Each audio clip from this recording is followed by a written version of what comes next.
Visakha central park వద్ద ఉండే night food court తొలగించి నెలలు గడుస్తున్నా వారికి న్యాయం చేయడంలో కూటమి ప్రభుత్వం వైఫల్యం చెందిందని మాజీ ఎమ్మెల్యే దక్షిణ వైఎస్సార్సీపీ సమన్వయకర్త వాసుపల్లి గణేష్ కుమార్ ఆగ్రహం వ్యక్తం చేశారు.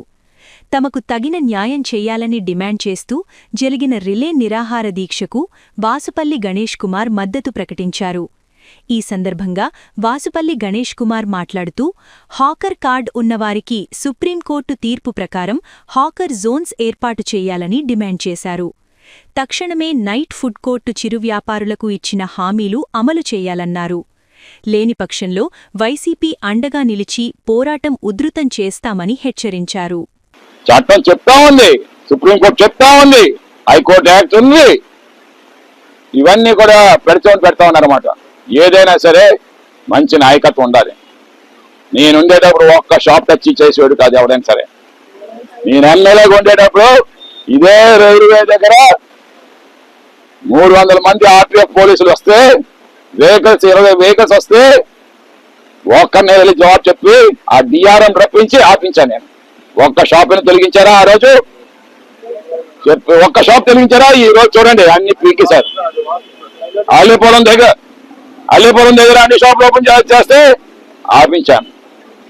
రైల్వే దగ్గర కాన్వెంట్ జంక్షన్ దగ్గర నుండి మన శ్మశానం నుండి వస్తామంటే టూవర్డ్స్ రైల్వే స్టేషన్ కి అక్కడ ఆపించాను.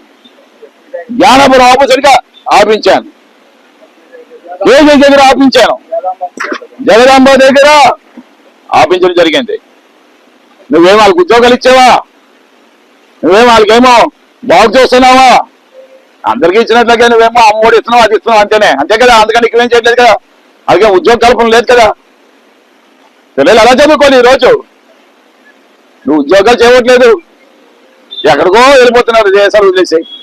సో అలాంటి తల్లికి ఈ శిక్ష ఏమంటే ఎవరైనా సరే ఉన్న వాళ్ళ ఇంట్లోనే ఒక ఆడపిల్లలేమో 7 గంటలు దాటిన తర్వాత అంటే ఫోన్ కూడా వస్తాడు.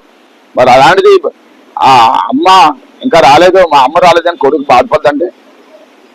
ఎంత మనసు బాధపడే పరిస్థితి అంటే మా అమ్మ ఫుడ్ కోర్టులో ఉన్నదే, నా స్టూడెంట్స్ అందరూ, నా ఫ్రెండ్స్ అందరూ చూసారే ఎంత చిన్నపుచ్చుకుంటుంది ఆ లైఫ్. అది ఒక్కసారి ఆలోచించండి. వాళ్ళు పెద్ద పెద్ద మేళ్ళ మీద ఉంటారా? ఆ ఫ్రెండ్ వచ్చేస్తే వీధి దగ్గర పెట్టి ఇల్లు పరిస్థితి చూస్తే వాడు ఎక్కడ చీ కొడతాడో క్లాసులో అని వీధి గుమ్మం దగ్గర ఆపేసి లోనికి వెళ్ళి తయారయ్యి వస్తారన్నమాట. అది ఇంటి చూసేస్తే ఎక్కడ ఫ్రెండ్స్ దగ్గర చెప్పేస్తారేమని. అలాంటి కుటుంబాలండి ఇవన్నీ మావి. విశాఖపట్నం మీద పడ్డారు. చంద్రబాబు నాయుడికి సిగ్గులేదు, పవన్ కళ్యాణ్కి సిగ్గులేదు, ఆఖరికి లోకేష్ గారికి ఏంటంటే using the red book. These all 2 people ఏంటంటే అతను తోలుబొమ్మలాట ఆడిస్తున్నాడు లోకేష్. చంద్రబాబు నాయుడు కూడా అంటే లోకేష్కి వినే ప్రసక్తి లేదు. So is very rigid. Rigidity is the arch enemy for the leadership. I'm telling Lokesh sir. Rigidity is the arch enemy for the leadership. నువ్వు ఎంత మొండిగా ఉంటే it hurts you one day. నిన్ను హర్ట్ చేస్తుంది ఒకరోజు. తప్పు చేస్తావన్నావు, ఇది మంచిది కాదు.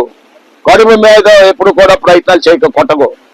నువ్వు 99 పైసలు ఇచ్చో, నేను కూడా ఆపట్లేదు, నిన్ను ఇచ్చుకో, మీ ఇష్టం. కానీ ఈయనకు మాత్రం న్యాయం చెయ్యి.